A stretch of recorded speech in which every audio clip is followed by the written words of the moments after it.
Welcome to the channel. If epic sci-fi stories are your thing, you've just found your new home. Subscribe, like, and share the adventure.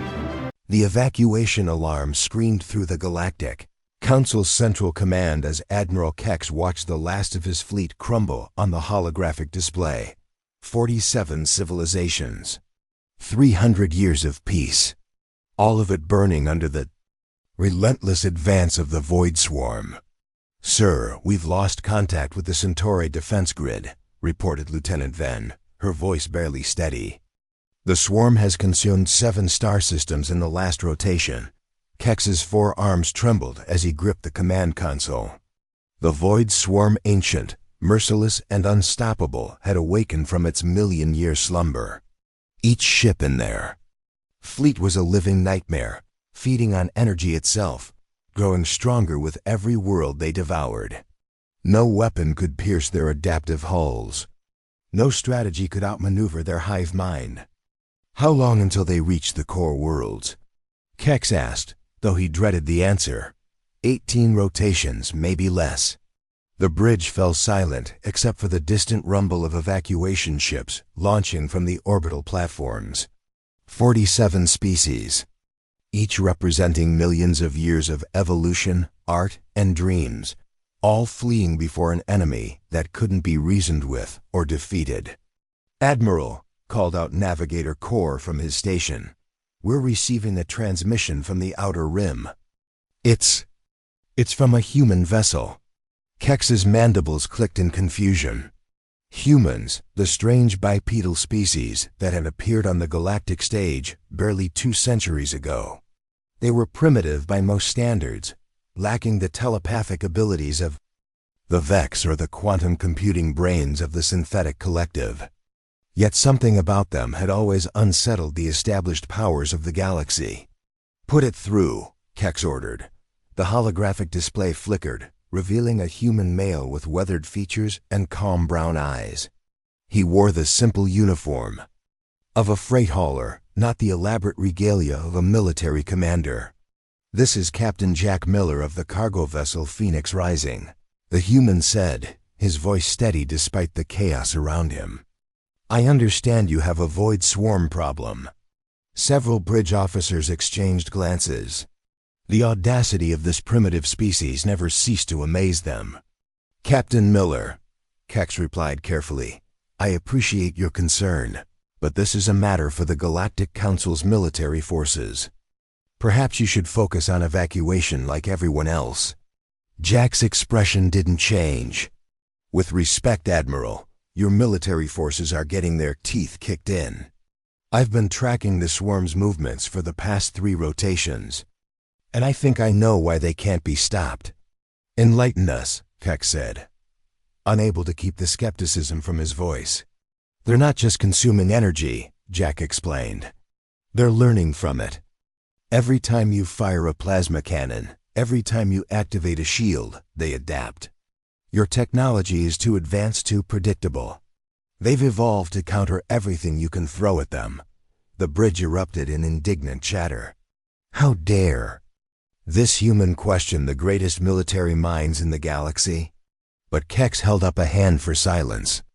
There was something in the human's eyes, a spark of dangerous intelligence that reminded him why humanity had earned a place among the stars despite their technological limitations.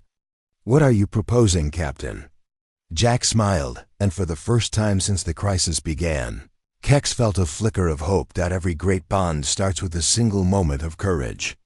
HFY Chronicle Stories is just beginning, and your support matters.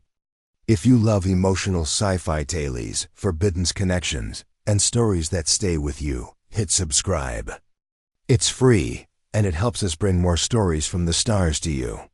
"Sometimes," Jack said, leaning forward into the transmission, "the best way to fight the future is with the past. I've got a plan, but you're not going to like it." 3 hours later, Jack Miller stood in the Galactic Council's war room, surrounded by the greatest tactical minds of 47 civilizations. Holographic displays showed the Void Swarm's inexorable advance, a writhing mass of organic ships that pulsed. with stolen energy. "Your proposal is madness," declared General Zane of the Crystalline Empire, her translucent form shimmering with agitation. "Primitive kinetic weapons? Combustion engines? These technologies were abandoned millions of years ago for good reason." Jack nodded calmly. "That's exactly why they'll work. The swarm has evolved to counter energy weapons, quantum computers, and antimatter drives. But they've never encountered gunpowder, steel, and good old-fashioned human stubbornness." Admiral Kex studied the human carefully. In the past 72 hours, Jack had demonstrated an unsettling ability to see patterns that escaped even the most sophisticated AI systems. His cargo vessel had somehow evaded 3 separate swarm attacks using maneuvers that defied conventional tactical doctrine. "Explain your reasoning," Kex requested. Jack activated a holographic projector he'd brought from his ship, a crude device that made the Council's equipment look like artwork. The display showed a 3-dimensional model of a void swarm vessel. "Look at the hull composition," Jack said, pointing to areas that glowed with absorbed energy. "It's designed to absorb and redirect energy-based attacks. But what happens when you hit it with something that doesn't emit energy signatures?" He manipulated the display, showing a simple projectile, a chunk of metal propelled by chemical explosives striking the swarm ship's hull. "The hull can't adapt to what it can't analyze," Jack continued. "Kinetic energy is kinetic energy, but the delivery system matters. A railgun fires a projectile using electromagnetic acceleration. The swarm can track and counter that. But a bullet fired from a chemical propellant? That's not even on their sensors."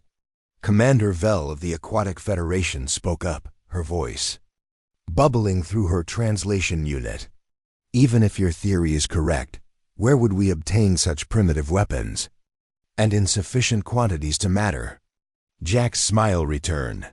"That's where things get interesting. My species has a habit of keeping old things around, just in case. Museums, private collections, military reserves. We've got warehouses full of weapons that most of you consider ancient history." "You're talking about museum pieces," scoffed General Zane. "How could such relics stand against the greatest threat the galaxy has ever known?" "Because," Jack said quietly, "sometimes the old ways are the best ways. And sometimes what looks like a weakness is actually your greatest strength." He brought up another display personnel files from across human space. "These aren't just museum pieces. Every human child learns about the old wars, the old weapons.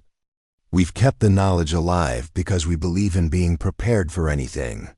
While you were perfecting energy weapons, we were perfecting the art of making things go boom." Admiral Kex felt a chill run through his exoskeleton. The human's confidence was either brilliant or insane, possibly both. "What do you need from us?" Kex asked. "Time," Jack replied. "And transportation. I need to get back to human space and coordinate with our military commanders. We've got exactly 14 rotations to turn museum pieces into the most important weapons in galactic history. And if you're wrong?" Commander Vell asked. Jack's expression grew serious. "Then in 14 rotations, we'll all be swarm food anyway. But if I'm right, if we can give these things a fight they've never seen before, then maybe we've got a chance." He paused, looking around the room at the assembled representatives of 47 species. "My people have a saying, necessity is the mother of invention. Well, necessity just became our godmother, and she's got a really big gun." Despite the dire circumstances, Admiral Kex found himself almost smiling. Perhaps there was hope after all. The human homeworld of Terra buzzed with activity unlike anything seen since the colony wars. In massive warehouses across 6 continents, museum curators worked alongside military engineers, dusting off relics that hadn't seen combat in over 2 centuries. Jack stood in Hangar 7 of the Luna Military Archive, watching as technicians carefully loaded a World War-era bomber onto a transport ship. The ancient aircraft looked impossibly primitive next to the sleek lines of modern vessels, but that was exactly the point. "Are you certain about this?" asked Colonel Marie Banks, the ranking human military officer on Luna, her cybernetic eye word as it focused on the bomber's crude instrumentation. "We're talking about taking aircraft held together with rivets and prayer against ships that can devour starlight." "That's what I'm counting on," Jack replied, running his hand along the bomber's aluminum fuselage. "The swarm adapts by analyzing energy patterns and technological signatures. This old bird doesn't have any sophisticated electronics to track. Its engines burn hydrocarbon fuel, its weapons are gravity-dropped explosives, and its navigation system uses magnetic compasses." Colonel Banks shook her head. "Even if the swarm can't track them, these planes can't survive in space." "They don't need to," Jack said, pulling out a modified tactical display. "The swarm moves in formation, just like any military force. They maintain atmosphere pockets around their command vessels for boarding operations. These bombers can fly through those pockets and deliver their payloads before the swarm realizes what's happening." Across the hangar, a team of engineers was fitting the bomber with modified fuel systems and reinforced hull plating, enough to survive brief exposure to vacuum, but not enough to register on advanced sensors. "The Council thinks we're insane," Colonel Banks observed. "They're probably right," Jack admitted. "But sometimes insanity is just another word for thinking outside the box. And humans have always been good at that." A communication alert chimed on Jack's personal device. Admiral Kex's face appeared in the small hologram, his expression grim. "Captain Miller, the swarm has accelerated their advance. We now have 11 rotations before they reach the core worlds." Jack felt his stomach tighten, but kept his voice steady. "Understood, Admiral. How's our industrial support?" "Better than expected. The Forge Worlds have agreed to manufacture your primitive ammunition. The Crystalline Empire is providing raw materials, and the Synthetic Collective is handling logistics. It seems your plan has inspired unexpected cooperation." "Fear has a way of bringing people together," Jack observed. "What about the delivery systems? That's where we face our greatest challenge. Most of our pilots have never operated anything that doesn't interface directly with their neural networks. Your human concepts of manual control and visual targeting are foreign to them." Jack nodded. He'd anticipated this problem. "Then we'll have to teach them, fast." Over the next several rotations, something unprecedented happened across the galaxy. Veterans of a dozen species gathered in hastily constructed training facilities, learning to operate controls that their ancestors might have used millions of years ago. Crystalline warriors practiced with handheld projectile weapons. Aquatic pilots learned to fly aircraft using primitive control sticks and pedals. The most surprising development came from the youngest members of various species. Those who had grown up playing historical simulation games found themselves uniquely qualified to operate primitive technology. "It's like a game," laughed Pilot Cadet Ken of the Feathered Clans as he successfully landed a propeller-driven fighter on his third attempt. "Except the stakes are real." Jack watched the training exercises with growing confidence. The plan was audacious, risky, and completely contrary to everything the galaxy had learned about modern warfare. But it was also the only plan that offered any hope of success. "Captain," Colonel Banks approached him as the latest training session concluded, "we've received word from the outer defense perimeters. The swarm has begun probing attacks on the Seventh Ring colonies." Jack's jaw tightened. Then it's time to find out if museum pieces can save the galaxy. The Battle of Proxima 7 began like no other engagement in galactic history. As the Void Swarm's advance fleet descended upon the colony world, they encountered not the expected barrage of energy weapons, but something far more primitive and terrifying. Admiral Kex watched from the command ship as the first wave of Jack's antique air force emerged from the planet's atmosphere. Propeller-driven fighters and bombers, their engines coughing black smoke, rose to meet ships that had conquered dozens of star systems. "This is insane," muttered Commander Vel, but her voice carried a note of fascination rather than despair. The swarm vessels moved with their characteristic flowing grace, energy-absorbing hulls rippling as they prepared to neutralize the approaching threat. Their adaptation protocols activated, scanning for weapon signatures, energy patterns, and technological markers. They found none. "Swarm lead vessel shows no defensive reaction," reported Lieutenant Ven, her voice filled with amazement. "They're not even registering the approaching aircraft as threats." Jack's voice crackled over the communication system from his position aboard a modified bomber. "That's the beauty of flying under the radar. Sometimes the best camouflage is being too primitive to notice." The first bombing run hit the swarm formation like a thunderbolt from the past. Conventional explosives, chemical compounds that had been obsolete for centuries, detonated against hulls designed to absorb and redirect energy. The ancient weapons worked exactly as Jack had predicted, tearing holes in ships that had seemed invulnerable. But the swarm learned quickly. By the third bombing run, their hulls began to adapt, developing kinetic dampening fields and physical armor plating. The element of surprise was fading. "Swarm vessels are adapting to kinetic weapons," reported Lieutenant Ven. "Hull effectiveness is increasing by 12% per engagement." "Expected," Jack replied calmly.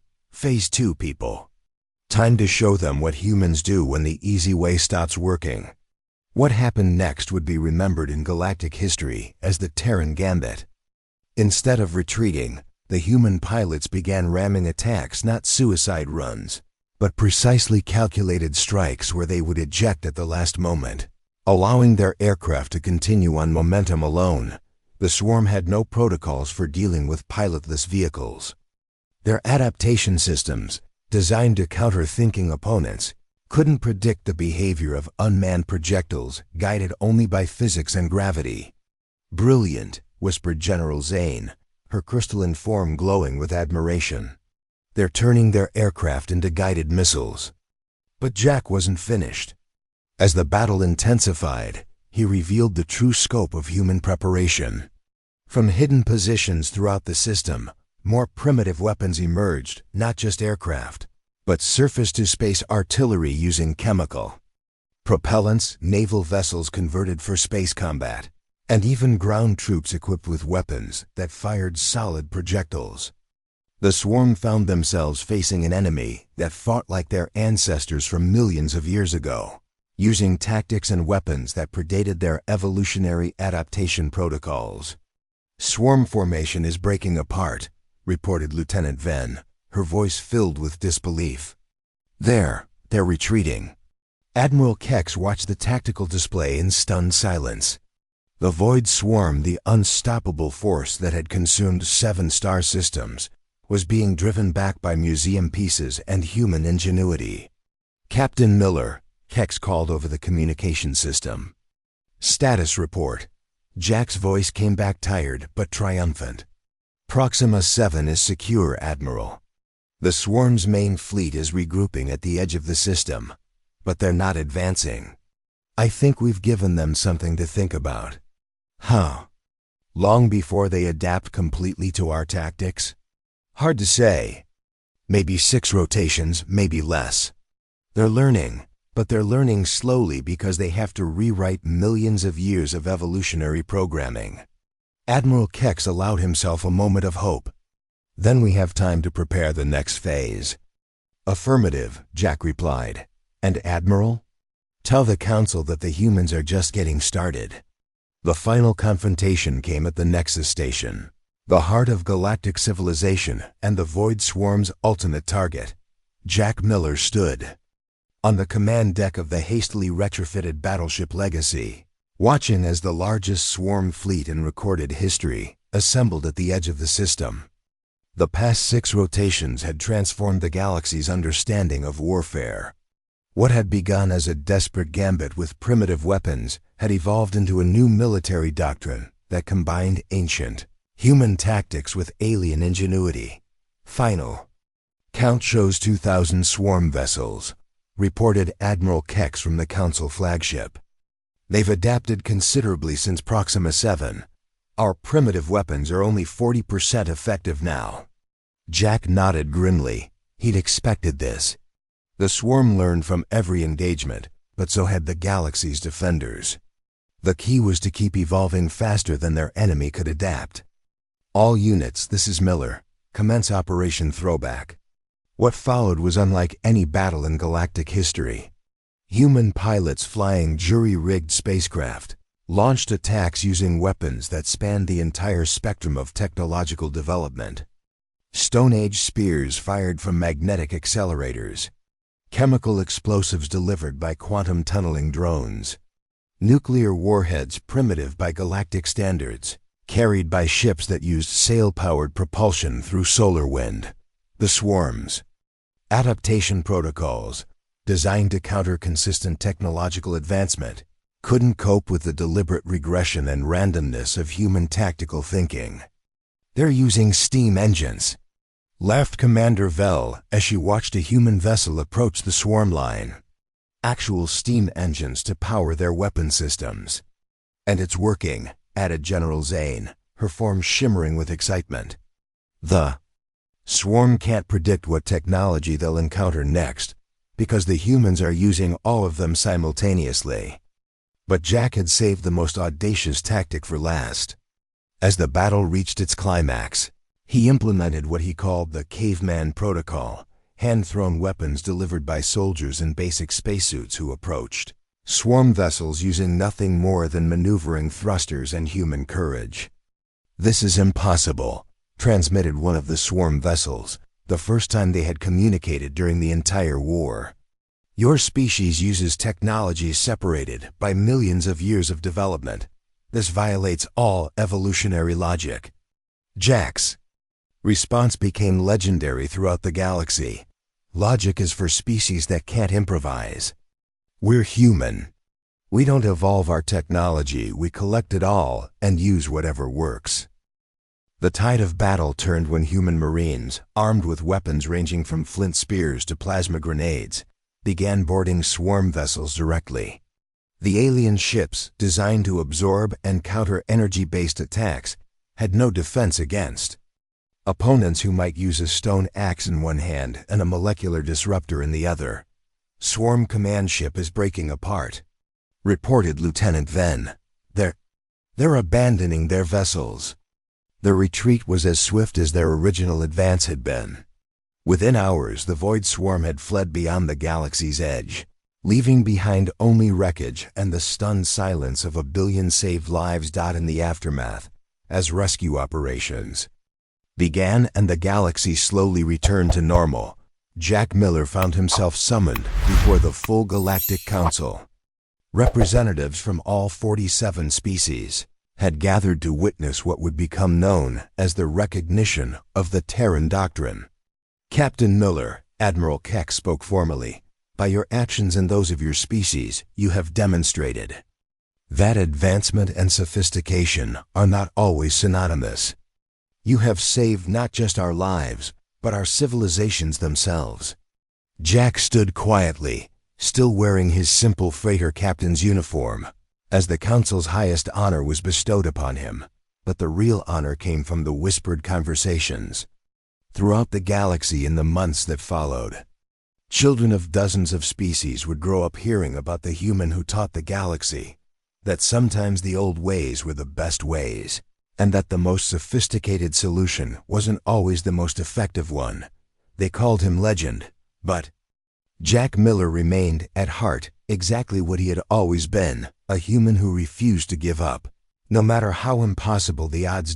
And throughout the galaxy, museums began adding new exhibits, displays of primitive human weapons with plaques that read, "The tools that saved civilization." The Void Swarm never returned, but the legend of the human who defeated them with museum pieces would be told for generations to come.